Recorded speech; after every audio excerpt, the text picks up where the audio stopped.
Boa noite, pessoal. Pessoal, na noite de hoje nós vamos ter um artigo sensacional que vai correlacionar tanto o fenômeno de autofagia quanto o fenômeno de neurodegeneração. É um trabalho muito interessante porque traz novas drogas que têm o potencial para tratar a doença de Alzheimer. Bom, pessoal, eu sou o Mauro Xavier, sou professor, pesquisador e trabalho com neuroquímica e neurofarmacologia. Então, esse trabalho de hoje, para mim, é realmente um trabalho bem interessante. A apresentação de hoje vai ficar com a Rafaela. Rafaela, tudo bem? Bom. A apresentação está pronta? Prontíssima. Vamos então, lá.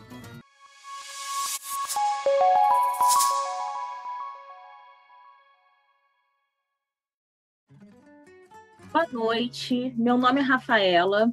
Eu sou aluna de doutorado do Programa de Pós-Graduação em Ciências Biológicas da UFG.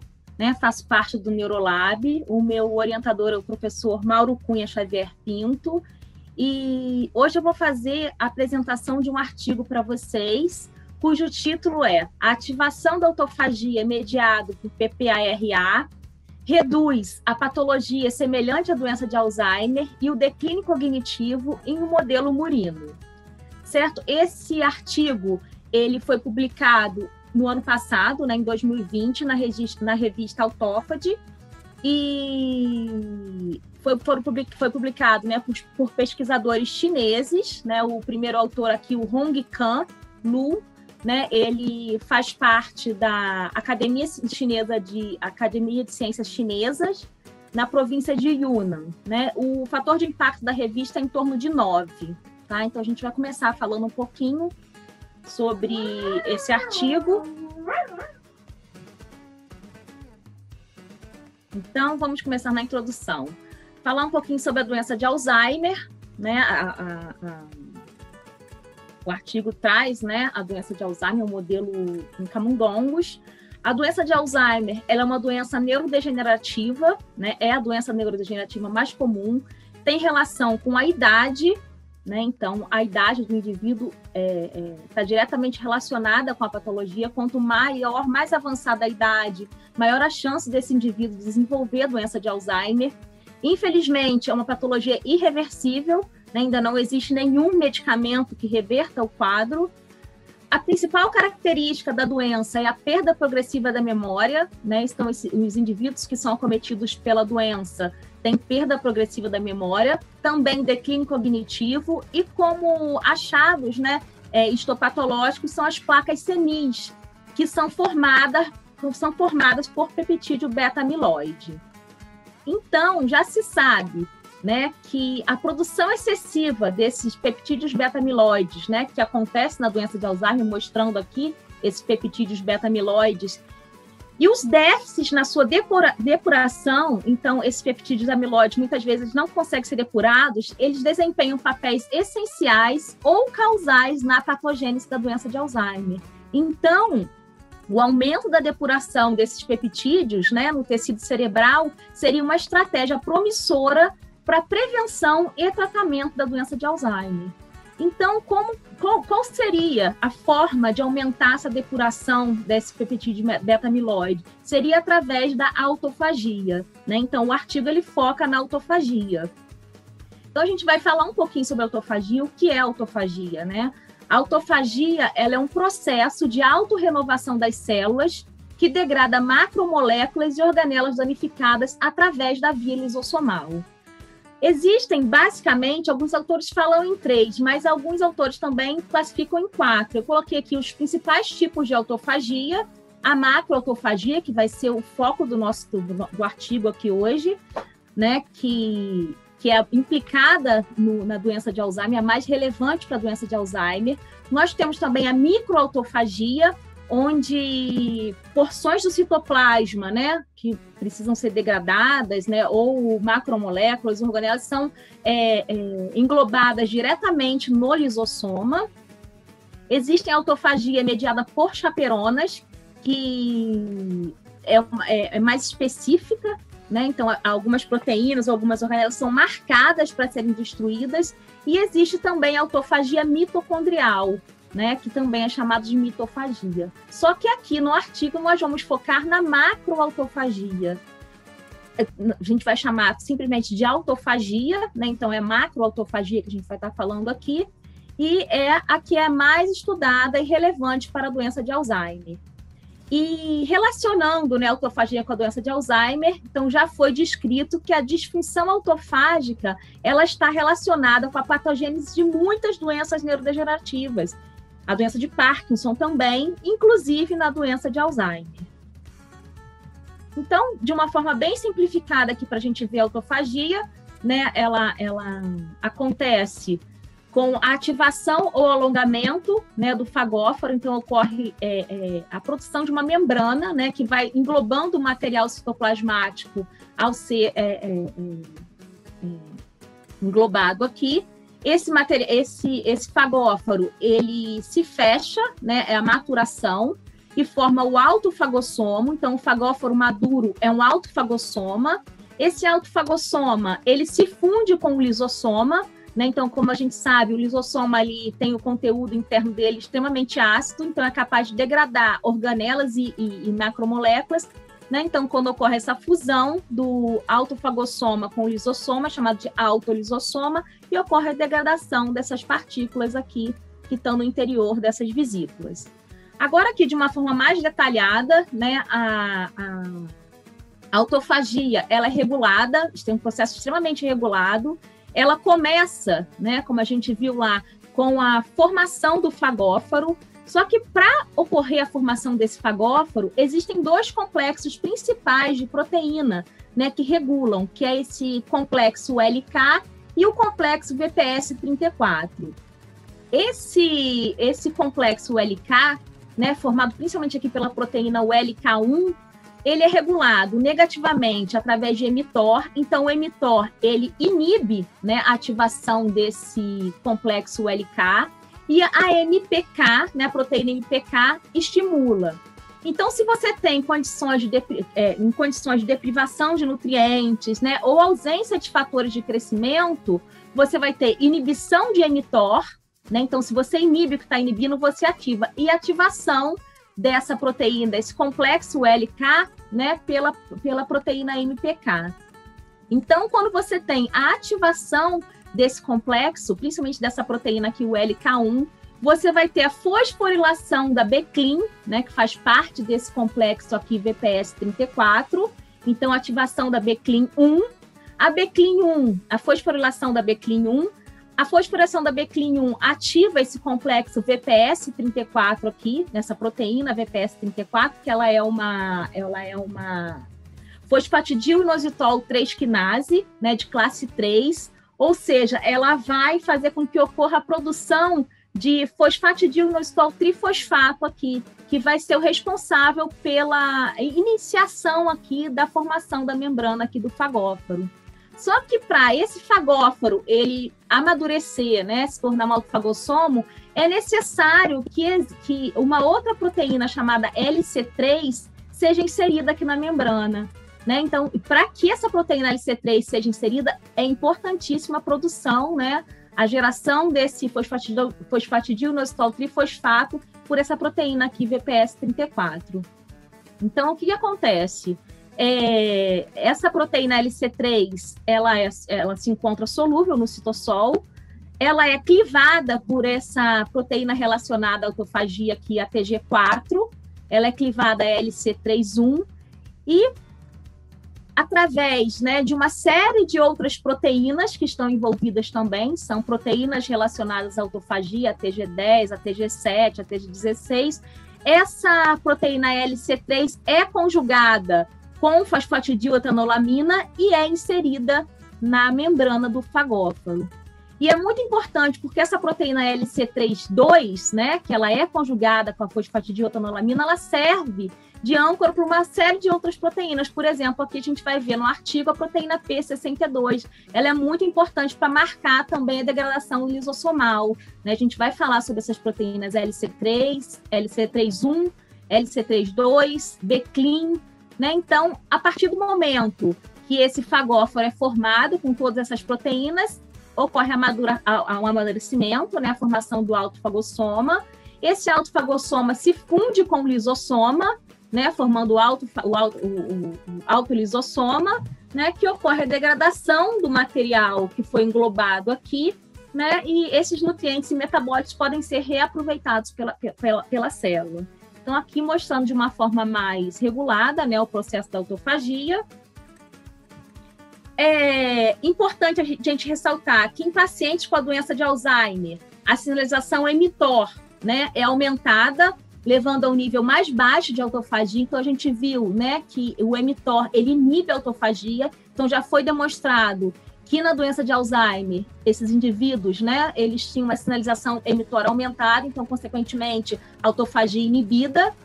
E também a deleção de Beclin-1, né, que é aquela proteína que é fosforilada para que ocorra a produção do fagóforo, né, o alongamento do fagóforo, aumenta as cargas de peptídeo beta-amiloide intracelular e extracelular em células de modelos animais, mostrando a importância da autofagia, né, na doença de Alzheimer. Um outro fator também que a gente vai ver aqui, que o artigo relaciona, é o fator de transcrição EB. Né? Ele está relacionado com a biogênese do lisossoma. Então, ele medeia a ativação da autofagia em vários modelos animais da doença de Alzheimer, já foi mostrado, né? E está relacionado com a diminuição da patologia beta-amiloide, provavelmente por estimulação da autofagia. Então, mostrando aqui que o fator de transcrição é beta, né? Ele é importante para a biogênese do lisossoma. E aqui mostrando uma outra proteína também, que é indicadora de lisossoma, né? Que é o proteína LAMP. Então, portanto, a indução da autofagia ela pode servir como um alvo terapêutico viável para o tratamento da doença de Alzheimer. O alvo do trabalho, né, é a utilização de agonistas do receptor PPAR-A ou PPAR-alfa, né, que é o receptor PPAR, significa receptor ativado por proliferadores de peroxoma. Ele é um receptor nuclear, como está mostrando, só coloquei essa figura para ilustrar que ele é um receptor nuclear, né? A isoforma PPAR-A ou PPAR-alfa, né? Regula a expressão de genes, né? No metabolismo de glicose, lipídios e processos inflamatórios. E a partir do momento que ele se liga, né, ao seu agonista, ele é deslocado para o interior do núcleo, né, e se liga lá a elementos de resposta PIPAR na região promotora de genes, fazendo com que ocorra a transcrição desses genes, né, e ele é um regulador-chave no metabolismo energético. Foi demonstrado também que a ativação desse receptor PPAR-A ou PPAR-alfa, né, reverte a supressão normal da autofagia, mesmo no estado alimentado, ou seja, no estado que não há deprivação de alimento, né, que não há deprivação de nutrientes, a ativação do receptor PPAR é capaz de estimular a autofagia, né, também induzir degradação lipídica autofágica. Variantes genéticas do gene PPAR-A já foram associadas com a doença de Alzheimer. E uma outra coisa interessante, estatinas, né, que são drogas também utilizadas, como a droga que vai ser utilizada aqui no trabalho, as estatinas, elas são ligantes do PPAR-A e aumentam a expressão de BDNF, melhora a memória e o aprendizado em modelos da doença de Alzheimer em camundongos, através da via PPAR-A-CREB1. Né? CREB1 é o elemento responsivo ao empecíclico, né, de ligação 1. Então, a estatina também liga a esse receptor e é capaz de melhorar a cognição em modelos da doença de Alzheimer em camundongos. A droga que a gente vai ver são duas drogas, né? O Genfibrosil e o WY14643. Falando um pouquinho sobre o Genfibrosil, apesar do artigo não trazer na introdução, né, a parte do Genfibrosil, eu coloquei aqui, ele é um agonista do PPAR-A, é classificado como uma droga entre os fibratos e ele é utilizado para reduzir a quantidade de colesterol e triglicerídeos no sangue. Então, já é uma droga aprovada para uso, né, em humanos, que é utilizada para reduzir a quantidade de colesterol e triglicerídeos no sangue. A hipótese, ele não traz um objetivo claro no estudo, mas tem a hipótese. A hipótese que ele lança no estudo é que a ativação do PPAR-alfa, né, regularia diretamente a autofagia no sistema nervoso e reduziria a patologia relacionada à doença de Alzheimer em um modelo de camundongo. Então, essa é a hipótese do estudo. Eu trouxe junto a metodologia e os resultados, já que o artigo é bastante extenso, então a gente vai ver um pouquinho da metodologia e os resultados. Então, a primeira coisa que ele fez foram estudos com células, né? Então, para testar se a ativação desse receptor PPRA afetaria a autofagia em células da glia, eles trataram as células, né? Essas células HM, células microgliais humanas, com 2 ativadores de PPRA conhecidos, que é o genfebrosil e o WY643. Então, eles trataram essas células, né, mostrando aqui as células HM, com essas drogas, né, o genfebrosil e o WY1463. E logo depois foi feito o Western blotting para ver o resultado. E o que eles observaram? Né, então, no Western blotting, eles observaram que quando eles trataram, né, essas células com doses diferentes de genfebrosil, aqui eles mostram a relação LC3B2, LC3B1. E o que quer dizer essa relação aqui? Lembra que eu não mostrei para vocês? A proteína LC3B2, ela está relacionada ao autofagossoma, e a LC3B1 solúvel no citoplasma. Então, se você tem uma relação maior de LC3, se você tem uma quantidade maior de LCB3, né, do que LCB31, quer dizer que você tem uma quantidade maior de autofagossomas, né? Então, que a autofagia ela está ativa ali. Então, ele observou nas células, né, conforme foi aumentando a dose de genfibrosil, maior foi essa relação aqui entre a LC3B2 e a LC3B1. Né? Então, mostrando que tinha uma quantidade maior de autofagossomas sendo formados.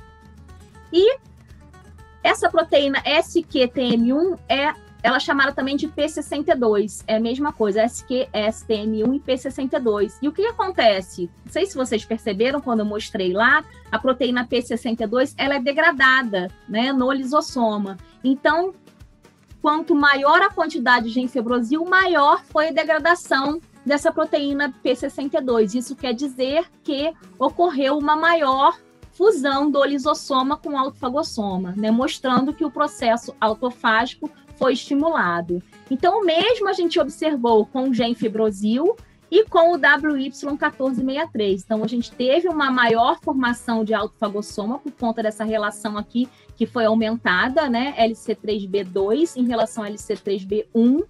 E aqui também é a mesma coisa, uma diminuição da P62, mostrando, né, que ocorreu a formação de lisossomo e a fusão desse lisossomo com o autofagossoma para que ocorresse a degradação dessa proteína SQSTM1 ou P62.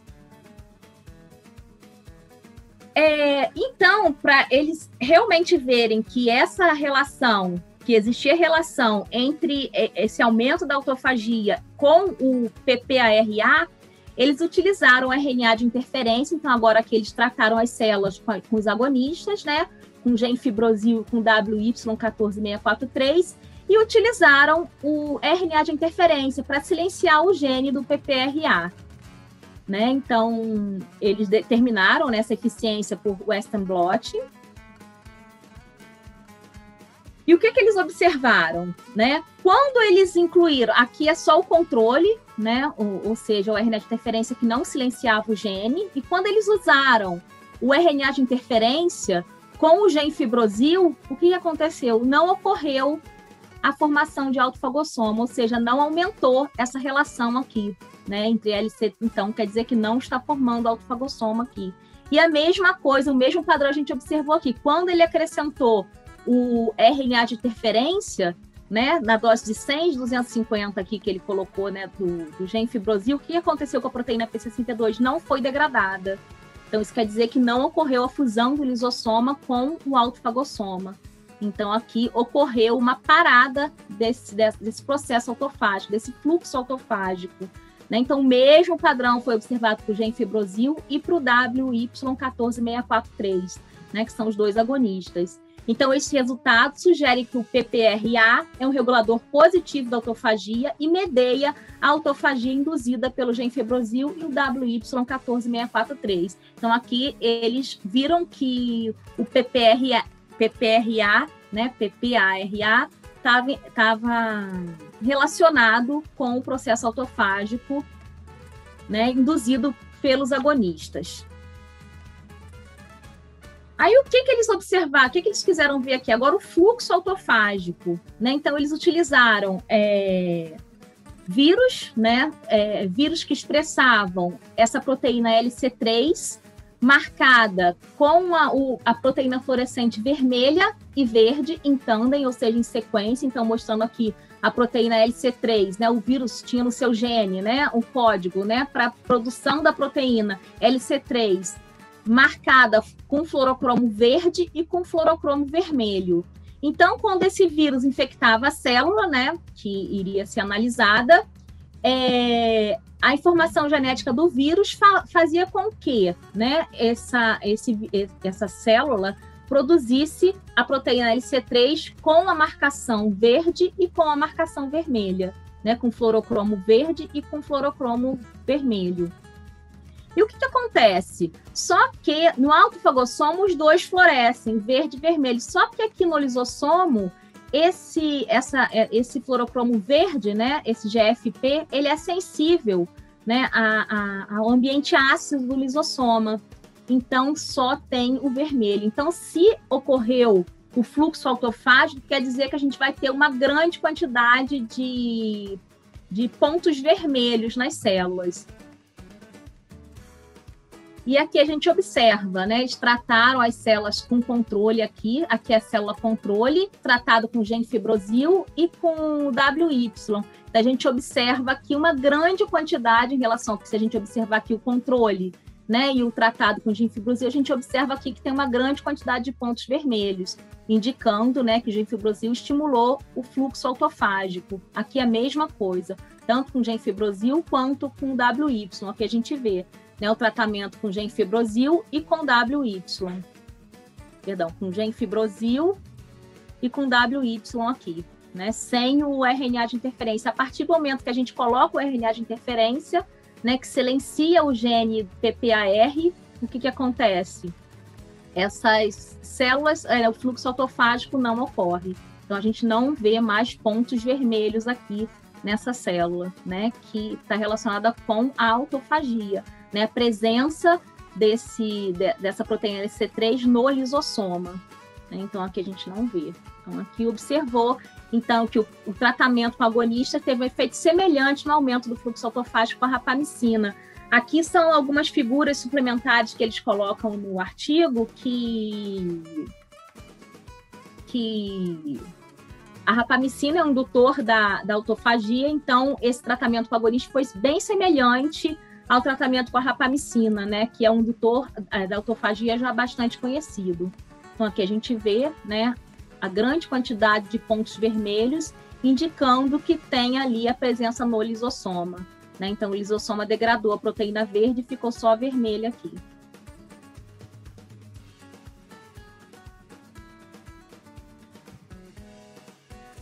Então, depois desse experimento com células, foi feito o experimento com animais, com camundongos. Então, eles utilizaram camundongos APP-PS1, né, que são camundongos que têm a proteína PP humana modificada, e esses animais eles produzem uma grande quantidade de peptídeo beta-amiloide. Então, utilizaram também camundongos selvagens, né?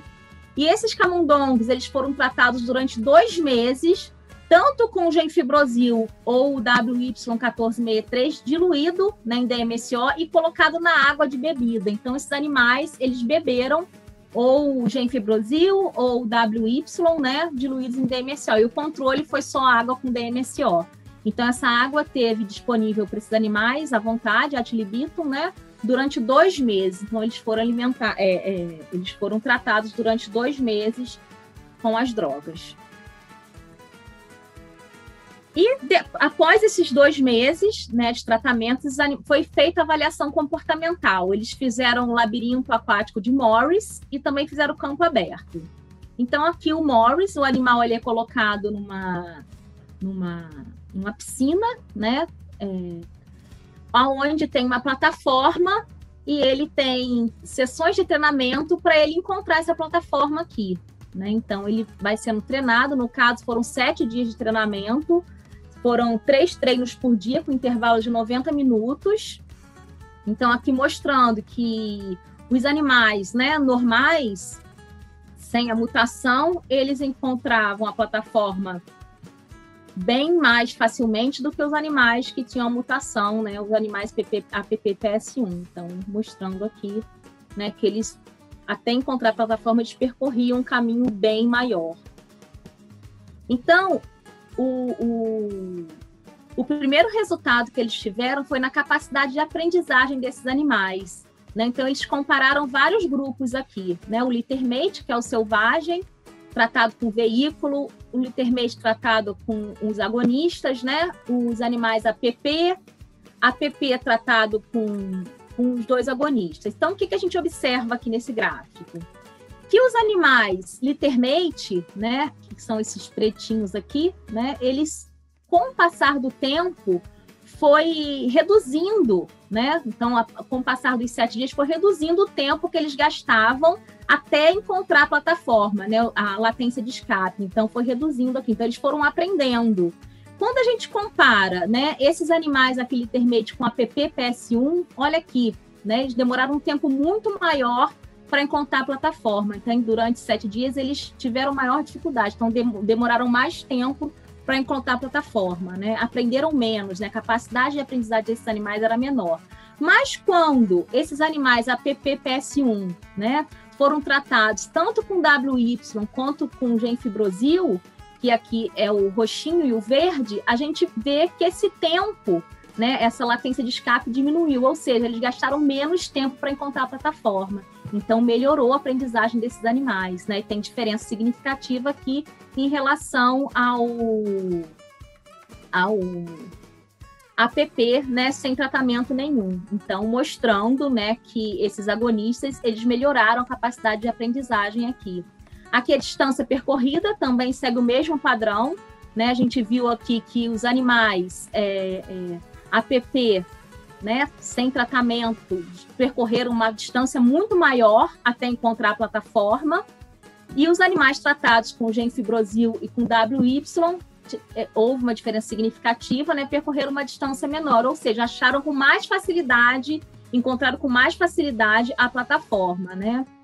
Aqui, essa velocidade aqui de nado, né, mostra que não teve diferença entre os grupos, ou seja, esses animais não tiveram nenhuma alteração motora, o que é muito bom para os testes, né? Porque se os animais eles apresentassem alguma alteração locomotora, que é alguma alteração na velocidade, isso poderia influenciar também aqui os outros testes. Então, não teve, então validou o teste.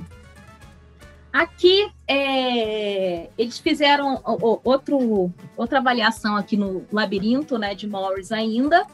Então, após a sessão de treinamento, né, de 7 dias, eles fizeram um teste 4 horas e outro teste 72 horas para ver a retenção dessa memória, né?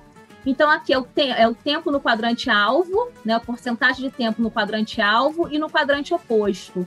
O que a gente observa aqui é que os animais APP-PS1, eles têm essa relação inversa. Então, o tempo que eles gastam no quadrante-alvo, onde está a plataforma, é muito menor do que eles gastam no quadrante oposto, né? Então, eles têm dificuldade em encontrar essa plataforma em aprendizagem, né? A gente vê que, e quando esses animais são tratados, né, tanto com com WY, quanto com genfibrosil, esse padrão se inverte. Ou seja, ele fica mais tempo no quadrante aonde tem, né, a plataforma do que no quadrante oposto, né? Então, para esses testes aqui, a plataforma foi retirada, né? Então, avalia quanto tempo que o animal ficou no quadrante ali, aonde tinha a plataforma. O mesmo padrão foi observado, né, 72 horas depois, mostrando que essas drogas, né, o genfibrosil e o WY, são capazes de melhorar, né, a memória desses animais. A distância percorrida no quadrante-alvo, a gente vê aqui que os animais controles, os selvagens, né, eles têm um tempo maior no quadrante, a distância percorrida é maior no quadrante, o que se inverte aqui nos animais mutantes, né, os APP-PS1, e quando trata com o genfibrosil, fica com um padrão parecido com os selvagens, né? Então, a gente mostra que ele gasta mais, a distância percorrida aqui no quadrante-alvo é maior, mostrando que ele aprendeu, sabe que ali naquele quadrante que está a plataforma, né? Mesmo padrão ocorreu aqui para 72 horas. Aqui é o número de cruzamentos aonde a plataforma estava, no local da plataforma. A gente vê aqui que os animais APP-PS1, né, tem uma diminuição desse número de cruzamentos ali no local onde está a plataforma, e quando eles são tratados, tanto com o WY14643 quanto com o genfibrosil, esse número de cruzamentos aumenta, mostrando que ele aprendeu, ele se lembra onde está a plataforma. O mesmo padrão foi observado 72 horas após. Então, após ele fazer esse teste, né, do labirinto aquático de Morris, ele fez avaliação comportamental no campo aberto. E o que ele queria avaliar no campo aberto? Ele queria avaliar a ansiedade dos animais.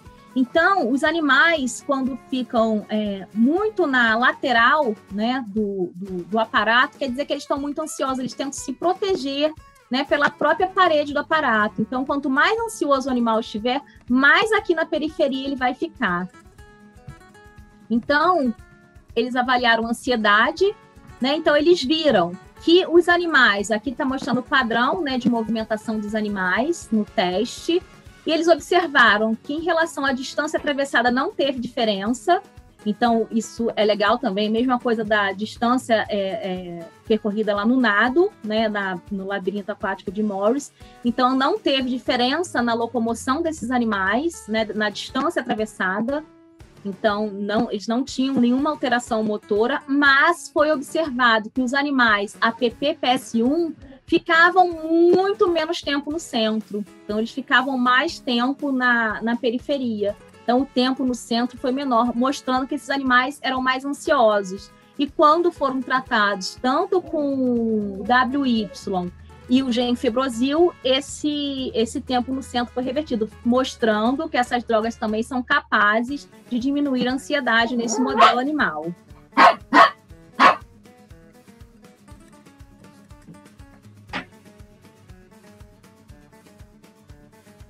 Aqui, além dele fazer, né, o open field para verificar, né, a ansiedade nos animais, ele também fez uma proteína, né, fez através do blotting, uma proteína, ele dosou essa proteína, né, nos animais, no córtex, no hipocampo, né? Então, depois que esses animais passarem pelo teste comportamental, esses animais foram eutanasiados, né, seus cérebros foram retirados para fazer vários experimentos. Então, eles fizeram esse primeiro experimento aqui, né, onde eles fizeram o blotting, né, com o córtex e o hipocampo desses animais e verificaram que esses animais tratados tanto com WY quanto genfibrosil tinham uma menor quantidade dessa proteína FKBP5, que é um marcador molecular de ansiedade. Então, quer dizer que eles estavam menos ansiosos, mas essa relação só foi observada no córtex, no hipocampo não observou diferença significativa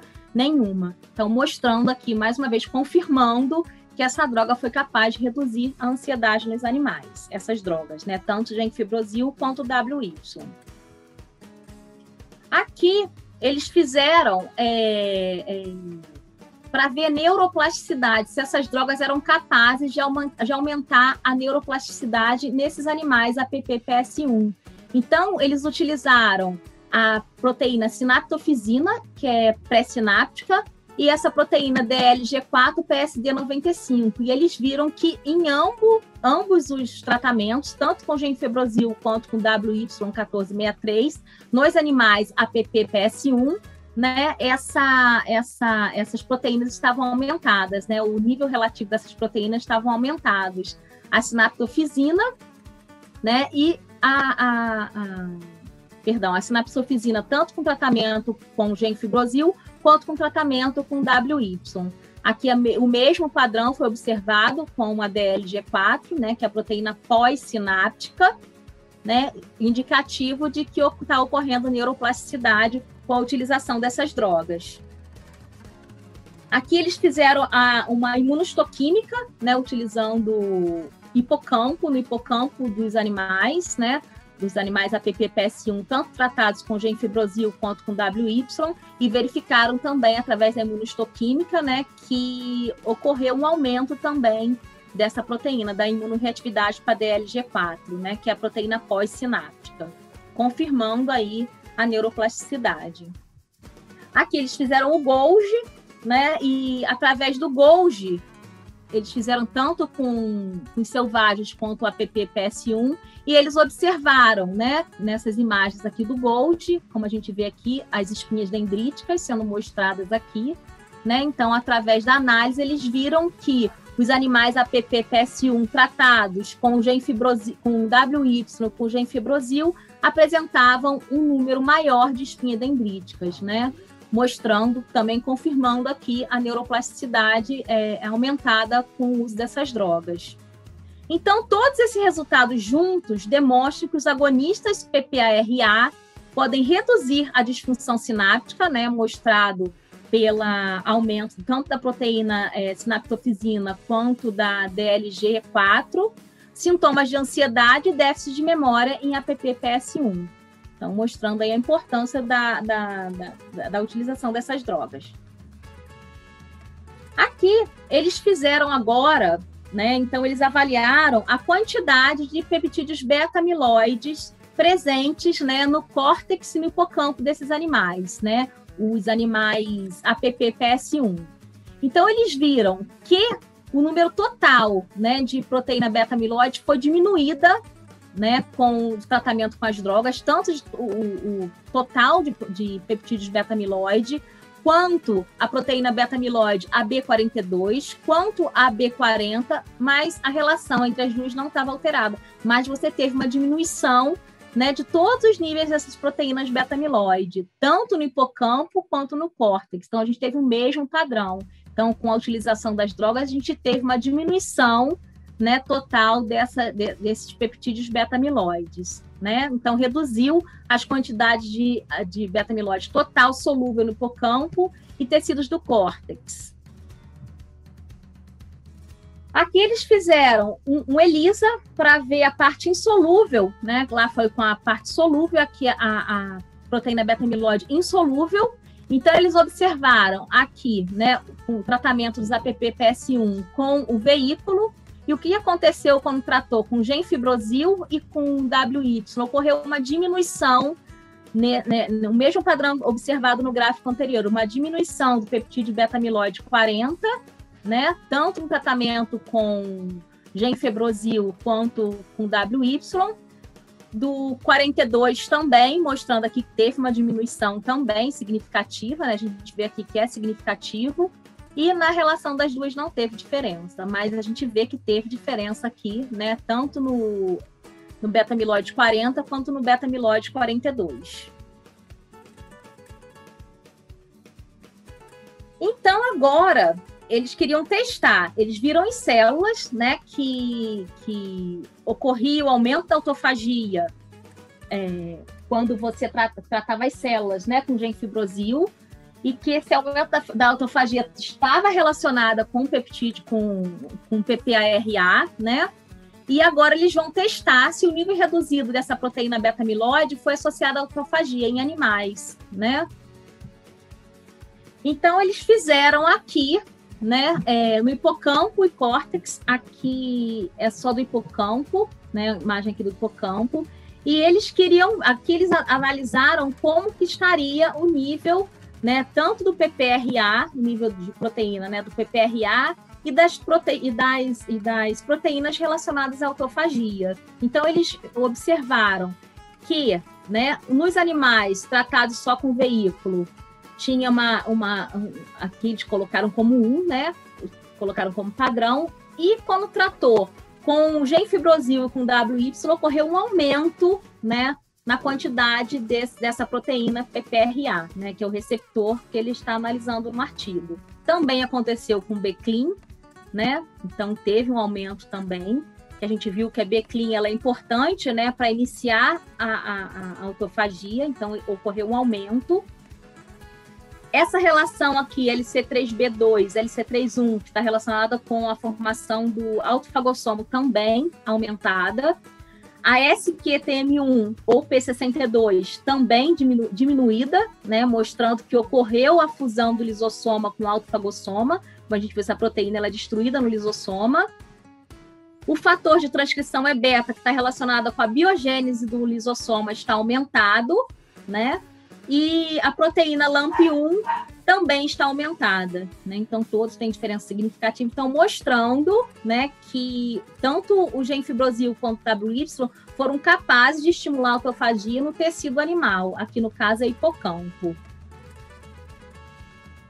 Então, agora, eles querem ver a relação, se existe relação, né, entre a autofagia e esses peptídeos beta-amiloides. Então, eles fizeram marcações, né, com esse 4G8, que é um anticorpo que marca os peptídeos beta-amiloide, e com LC3, e juntaram as imagens, né, e queriam ver a colocalização dessa proteína LC3 aqui, né, desses pontos marcados com a proteína LC3 e com a proteína beta-amiloide. Fizeram o DAC também, que marca núcleo, né? Então, eles misturaram a imagem e observaram aqui a colocalização. Então, eles viram que no veículo teve uma colocalização menor de LC3 com a proteína beta-amiloide, e quando eles trataram tanto com genfibrosil com WY, essa colocalização aumentou, mostrando que provavelmente a autofagia está relacionada, né, com a proteína beta-amiloide. Então, onde tem proteína beta-amiloide, tem uma quantidade maior, né, de autofagossomos e, consequentemente, uma autofagia maior, né? Então, teve um nível elevado de colocalização, né, de LC3 com 4G8, que é o marcador aqui do peptídeo beta-amiloide, em animais tratados com os agonistas do PPRA.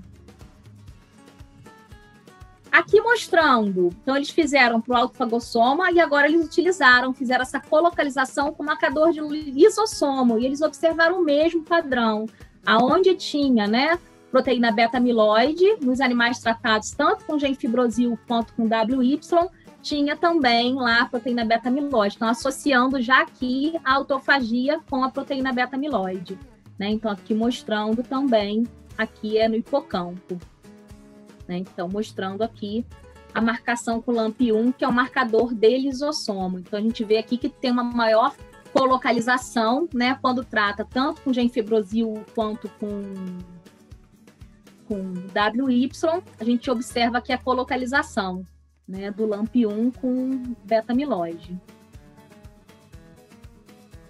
Eles utilizaram também um outro experimento com células, só que agora foram células que expressam, né, essa forma estável do APP humano mutado. Então, essas células também são capazes de produzir a proteína beta-amiloide. Então, eles trataram essas células com genfibrosil, com o WY e com inibidor de vapolar de lisossoma, né, que é a bafilomicina A1, que é o BAFA1. Então, ele impede que ocorra a fusão do autofagossoma com lisossoma e acúmulo daquela proteína LC3B, né, que já que não vai ocorrer a fusão, então vai ocorrer um acúmulo de autofagossomas, então vai aumentar a quantidade dessa proteína LC3B, e avaliaram o Western blot. Então, aqui eles observaram que com a utilização do BAFA1, né, aqui mostrando o BAFA1 e o WY, e o BAFA1 e o genfibrosil, teve um acúmulo de LC32, né, LC32B, né, e ocorreu um aumento aqui da proteína P62, mostrando que não ocorreu a fusão do lisossoma com o autofagossoma. Então, ocorreu exatamente o que eles esperavam, né? Então, esse BAFA1 foi capaz de inibir a autofagia, né? Então, mostrando aqui que não ocorreu a degradação da proteína P62, então não ocorreu a fusão do lisossoma com o autofagossoma. E eles observaram também, já que essas células, né, elas são capazes de produzir o peptídeo beta-amiloide, então eles trataram essas células com o BAFA1. Então, eles viram, o que eles observaram? Quando eles trataram, né, o controle que ele mostrou aqui como 1, né, e tomou esse daqui como padrão, né, o 1 aqui, que é o controle, a célula controle, que não recebeu nenhum tratamento, né, então ela tinha uma quantidade de proteína, né, que ele chamou de 1. Então, quando ele tratava com genfibrosil com WY, essa quantidade de proteína diminuía. Aí ele queria saber se estava relacionado com a autofagia. Então, a partir do momento que ele utilizou o BAFA1, o que aconteceu com o conteúdo desses peptídeos beta-amiloides? Aumentou novamente. Então, parando a autofagia, né, inibindo a autofagia, ou seja, inibindo a fusão do lisossoma, inibindo o fluxo autofágico, né, inibindo a fusão do lisossoma com o autofagossoma, ocorria um aumento de novo nessa quantidade de proteínas de beta-amiloide, mostrando a importância da autofagia, né, na redução dessas proteínas beta-amiloides. Aqui utilizou, né, o BAFA1 com genfibrosil, também teve o mesmo padrão, e o BAFA1 com o WY também aumentou ainda mais ainda, mostrando, né, que é necessária a fusão do lisossoma com o autofagossoma para que ocorra a degradação desse peptídeo beta-amiloide. O mesmo padrão foi observado com beta-amiloide 40 e não ocorreu diferença significativa na relação entre a beta-42 e a beta-40. Já foi observado, né, que próximo às placas senis existiam astrócitos, então astrócitos reativos, né, eles cercam as placas senis em cérebros com a doença de Alzheimer, e eles contêm depósitos intracelulares de peptídeo beta-amiloide e degradam esse peptídeo beta-amiloide. Então, já foi observado isso. Também, a mesma coisa acontece com a micróglia ativada, né? Ela também, já foi observado que ela se acumula em torno das placas senis em pacientes com a doença de Alzheimer, e que muitos estágios iniciais, né, de processos neurodegenerativos está associado com a disfunção glial, né, tanto de astrócito quanto de micróglia, resultando em uma redução da depuração de peptídeos beta-amiloide. Então, o que eles observaram? Eles queriam ver, né, a primeira coisa que eles queriam ver se existia associação entre astrócito e micróglia com a autofagia nesses animais. Então, primeiro eles observaram, né, fizeram a marcação, né, dessas células, utilizaram anticorpos, né, porque aqui foi o blot. Eles utilizaram anticorpos que marcavam astrócitos, micróglia, né, e aqui CD68 são células que têm fenótipo fagocítico. Então, todos esses animais tratados, né, tanto com genfibrosil quanto com WY, observou-se um aumento de astrócitos, né, um aumento de astrócitos, de micróglia e um aumento desse perfil fagocítico, né? Então, tanto no hipocampo quanto no córtex. Então, estimulou, né, a produção dessas células, tanto de astrócitos quanto de micróglia e células com perfil fagocítico. Então, mostrando aqui tanto no hipocampo quanto no córtex. Aqui, então, para confirmar, né, se realmente, né, se esses astrócitos e micróglias eles estão relacionados, né, com o peptídeo beta-amiloide, eles fizeram, né, a marcação imunohistoquímica aqui com o marcador de micróglia, né, então observou-se, né, que tinha, quando tratava, né, os animais, né, foram tratados com genfibrosil, com WY, aqui foi o experimento utilizando o camundongos APP, PS1, né? Então, quando esses animais eram tratados com genfibrosil ou WY, aumentava, né, o número de micróglias ao redor da placa beta-amiloide. Então, mostrou aqui que quando você tratava, você aumentava o número de micróglias ao redor da área das placas. A mesma coisa foi observada com os astrócitos. Então, quando você tratava com genfibrosil com WY, aumentava a quantidade de astrócitos ao redor das placas. Então, aqui mostrando a placa, né, e aqui mostrando a marcação de FAP, a gente vê aqui que tem uma quantidade muito maior, né, quando a gente compara com o controle aqui, né, e aqui mostrando a junção dos dois, né. Então, a gente vê que tem, né, ao redor dessa placa tem uma quantidade grande de astrócitos e aqui tem uma quantidade grande de micróglia. E aqui, nesse experimento, né, eles viram, compararam a micróglia com o autofagossomo. Então, eles utilizaram o marcador de micróglia e o marcador de autofagossomo, né, para ver a colocalização. E eles observaram que quando tratado com gemfibrosil e com WY, né, os agonistas de receptor PPAR, ocorria uma maior colocalização de micróglia e de LC3. Então, a gente vê aqui uma maior colocalização, diferente desse gráfico aqui mostrando que o veículo, né, que é o animal não tratado, animal APP-PS1 não tratado, né, tem uma diferença significativa aqui entre os tratados com gemfibrosil e com WY. Então, aumentou a colocalização da proteína LC3 com a micróglia, mostrando que tem uma quantidade de autofagossomo na micróglia, né? Então, mostrando aqui a colocalização.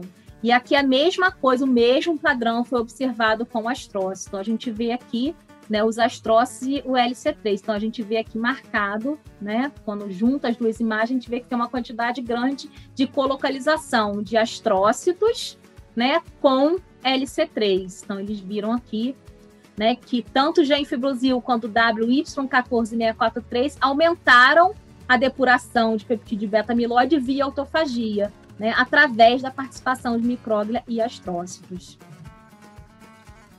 E como conclusão desse artigo, eles viram que os agonistas PPRA, né, o gemfibrosil WY14643, melhoram o aprendizado, né, então eles viram isso através, né, do labirinto de Morris, as deficiências de memória e os sintomas de ansiedade, né, nos animais APP-PS1, via modulação da autofagia, e que é mediada pelo receptor PPRA, né, via lisossomal e ativação dos astrócitos e micróglias, que juntos contribuem para a depuração dos peptídeos beta-amiloides.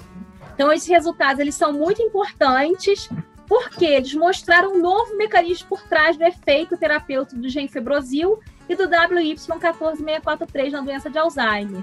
E fornecem também uma base experimental para iniciar um ensaio clínico para o medicamento gemfibrosil para o tratamento da doença de Alzheimer. Então, bastante promissor, né, os resultados desse artigo. Então, aqui é só mostrando, né, a conclusão final que eles trazem no trabalho, que tanto o gemfibrosil quanto o WY14643, eles são capazes, né, de estimular o receptor PPARA, né? Esse receptor PPARA ativado faz com que ocorra, né, a ativação do EBCLIN, do fator de transcrição E-beta.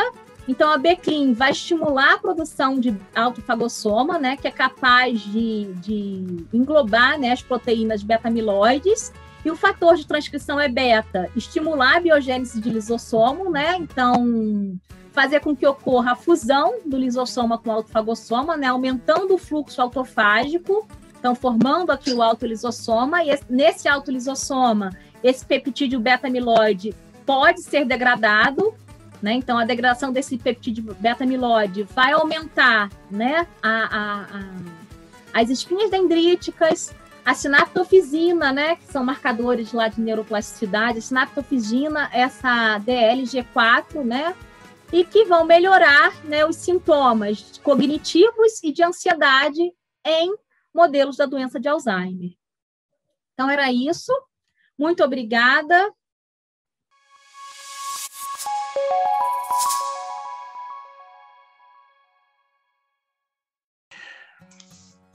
Rafaela, muito obrigado pela apresentação. Ótimo artigo. Eu gostei bastante desse trabalho e achei muito interessante as vias que foram apresentadas. São vias que para mim são novas, são novas abordagens que eu tenho visto nos últimos anos e tenho achado bem interessante. O que você viu nesse trabalho que te chamou mais atenção? O que você gostou mais desse trabalho? Eu gostei do trabalho inteiro, né? Para mim foi muito bom ter lido esse trabalho, né? Que ele vai servir de base para eu desenvolver bastante coisa no meu projeto de pesquisa, né? Na minha pesquisa. E eu gostei muito porque eles associam, né? A autofagia, né? Com a doença de Alzheimer, mostram a importância, né? O receptor PPARA e as próteses micróglias ali participando da autofagia, né, ao redor ali das placas. Então, eu achei muito interessante esse resultado que eles trouxeram, né, e que já é uma droga já aprovada para uso, né, e que pode ser testada. Então, eu achei os resultados muito legais, gostei muito. O artigo, ele trabalha tanto com célula quanto com modelo animal, então eu achei muito legal mesmo. Para mim, foi bem engrandecedor mesmo o meu conhecimento. Gostei bastante do artigo. O que eu achei interessante sobre esse texto é que ele mostra para a gente que o aumento do fluxo autofágico, na realidade, estava protegendo o tecido. Então, isso para mim foi algo novo, porque demonstra que mesmo esse processo que é estudado na área de patologia, né, na medida certa, ele pode proteger o sistema, né? E aí também conseguir dicotomizar isso entre neurônios e células gliais é muito relevante, porque você mostra que as células gliais estão ativadas e estão ali fazendo esse trabalho, né, de limpeza, né, do sistema. E com essa limpeza você consegue otimizar a máquina. Então, muito, muito interessante. O que para mim me chamou a atenção foi a correlação entre a via de PPAR e a autofagia. O que você achou da conexão entre os dois? Porque para mim pareceu mais uma correlação do que uma ação direta. É interessante, ele cita, né, na bibliografia do artigo que esse receptor PPARA, né, quando ativado, ele é capaz de estimular a autofagia mesmo em estado, por exemplo, que não ocorre deprivação de nutrientes, né, ou ausência de fatores de crescimento, ele é capaz de estimular a autofagia mesmo nessas condições. Então, eu acho que tem uma relação bem legal, mas talvez falte alguma coisinha ali, né, para relacionar com a autofagia realmente. Porque o PPAR, se eu entendi bem, ele vai ser sensível a lipídios, né? Então, sim. se o sistema está bem nutrido e esses lipídios estão ali presentes, o PPAR é ativado, certo? Uma vez que ele é ativado, ele vai translocar ali do citoplasma até o núcleo, onde ele vai ativar, né, algumas regiões promotoras para aumentar a expressão e diminuir de alguns RNA mensageiros, né? Exatamente. Leva a alterações. Ele é um receptor nuclear, né? Ele é um receptor nuclear. E todo esse mecanismo que nós temos de autofagia, ele já está ali pronto para ser ativado, né? Então, assim, você precisa que, por exemplo, a via de PI3K seja ativada, né? Para você afetar ali a via de mTOR, e aí você pode ou não ter o aumento do fluxo autofágico, né? Só que, apesar de ser muito interessante o artigo, e ele mostrar de várias formas diferentes que o tratamento dele é efetivo, assim, não ficou muito claro a conexão direta entre o PPAR ativando ou inibindo essa via de autofagia. Também achei que faltou alguma coisinha, alguma correlação. Ele fala do fator de transcrição E-beta, né, que está relacionado com a biogênese dos lisossomas, e fala da BCLIN1, né, mas realmente eu achei que faltou uma correlaçãozinha ali maior com a autofagia, né? Parece que ele dá um pulinho no final do artigo, né, para correlacionar as coisas. Eu acho que a linha base que ele trabalha é a questão nutricional da célula. Então a gente sabe que quando a célula ela está com uma carência de nutrientes, né, você tem um aumento da autofagia. Então isso a gente sabe na literatura, já tem 20 anos que a gente vem trabalhando com isso, certo? Mas assim, eu acho que faltou essa conexão. né? Também achei que faltou. Eu Ele acho deu que um falta saltinho ali no final para concluir isso, sim. Mas o trabalho é sensacional. Mas ele mostra, né, que existe, né, o tratamento com as drogas, né, faz com que aumente, né, várias proteínas relacionadas com a autofagia, aumenta o fluxo autofágico. Tudo isso ele mostrou. Mas eu achei que no final ali a relação com o receptor PPRA, né, ficou um pouco a desejar, sim. Eu achei também que ele deu um saltinho ali no final do artigo. Mas mesmo assim é muito válido, entendeu? Muito válido. Eu acho o trabalho sensacional. Por quanto tempo que ele tratou os animais? Foi 22 meses na água. Foram 2 meses de tratamento. E é aquela coisa, quando são 2 meses, né, de tratamento, o que acontece é que ao longo desse tempo você vai mudando todo o padrão de expressão. Então, o padrão de expressão de RNA e também as concentrações, né, de proteínas vão alterar. Então, nesse caso, provavelmente ele precisaria fazer uma análise de proteômica para fazer uma caracterização de quais vias foram mais reguladas, né, e tentar ali dentro dessas vias que regulam a autofagia, qual proteína, né, que está ali, que está regulando. Inclusive, eu procurei, porque para mim também isso que você está falando, Mauro, faltou um pouco de clareza, porque ele fala, eu achei muito interessante isso, a parte que ele falou no artigo, né, tá na introdução, que o receptor PPRA é capaz de induzir autofagia mesmo sem deprivação de nutrientes, né, em condições que seriam normais acontecer a autofagia, mas aí não tem essa relação. E eu dei uma pesquisada na literatura, eu não achei nada também. Se ele estimulava alguma proteína que inibia mTOR, né, e seria no caso inibir mTOR, mas não encontrei nada. Não encontrei nada. O que é importante a gente deixar assim claro é que mesmo numa condição normal... Ou a relação com a MPK, né, com o PPRA, talvez com a MPK, não sei. Mas eu não achei nenhuma relação. Eu fui em busca disso, porque para mim também ficou faltando um linkzinho. O que eu entendo hoje é que quando você vai estudar uma célula, você acaba sempre encontrando níveis basais de ativação, certo, de algumas proteínas. Por exemplo, quando você vai estudar apoptose, mesmo numa célula que está normal, você vê níveis basais de aumento, assim, de caspase 3, né, que está funcional. Por quê? Porque faz parte da regulação da célula, né, você degradar uma organela, você mudar uma estrutura, parte da citoarquitetura da célula, então isso é normal. A questão é se você consegue regular esse fluxo para mais ou para menos, né? Então, obviamente que o que ele está mostrando aqui é que, olha, se eu aumentar um pouco o fluxo autofágico, eu tenho uma proteção. Muito provavelmente, se você aumentar demais, a célula pode começar a ter um tipo de estresse e morrer. Mas é interessante aqui você saber quais são as vias que você pode ativar sem que leve a célula, né, a entrar em colapso. Então, achei bem legal. Sim, com certeza. Muito legal. Gustavo, o que você achou do artigo? Gostou? Nossa, eu gostei bastante do artigo, eu achei que foi muito interessante e assim, eu não tenho dúvidas, a questão que ia levantar era realmente essa, porque eu fiquei realmente esperando esse link entre o PPAR e a autofagia, esperei aquela última figura, explicar talvez uma via mais detalhada, mas realmente eu senti falta disso, mas assim, ao que ele propôs no trabalho, ele conseguiu amarrar tudo bonitinho, eu acho que ele trouxe experimentos com células, com animal, comportamento, histologia, e tudo ele conseguiu amarrar com o tratamento que ele fez, que ele propôs a fazer no trabalho. Mas realmente a única coisa que para mim faltou foi esse link mais direto, porque a gente sabe que a via do PPAR, do receptor, pode englobar diversas outras proteínas, como a Rafa mesmo mostrou na figura, tem complexos e complexos de proteínas envolvidos. Talvez realmente o que o senhor falou de realizar algum experimento de proteômica para ver quais vias estavam sendo ativadas ou não, naquele intermédio, né, naquela conversa entre o PPAR e a autofagia, para a gente conseguir estabelecer um link direto.